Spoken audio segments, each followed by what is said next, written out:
ধুরবাল 1 minute তো টিকতে পারবো না, বাল ফালানোর নিয়ে আমার গায়ে হাত দিচ্ছ। কি ধুরবাল 1 মিনিট তো টিকতে পারবো না, বাল ফালানোর নিয়ে আমার গায়ে হাত দিচ্ছ। ও আচ্ছা, তার মানে 1 মিনিটেই ঠস ঠস।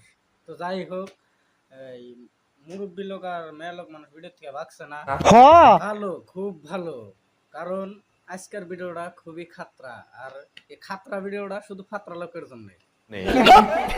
না মানে কবার চাইছিলাম যে ভিডিওটাই খাতরা, আর খাতরা ভিডিও তো হেডফোন ছাড়া দেওয়া লাগে না, তো আপনারা হেডফোনটা লাগিয়ে নিন। এই সময় কম, শুরু করো। এই বাল ছিরু খালি হুদাই হুদাই ডিসক্লেমারটা লাগিয়ে দিন দেন। ধুরবাল 1 মিনিট তো টিকতে পারবো না, বাল ফালানোর নিয়ে আমার গায়ে হাত দিচ্ছ। কি বালের পুরুষ তুমি, একটা মেয়েরে 1 মিনিটের বেশি শান্তি দিতে পারো না। দিদি তুমি আসো আসো আমার কাছে আসো আসো। না মানে না আমার কি দোষ, এখন পুরুষের মানুষ জুত কাছে বুঝেন না, একটা ব্যবহার স্যাপার আছে না, এই জন্য মানে করতেছি আমার কাছে আসো।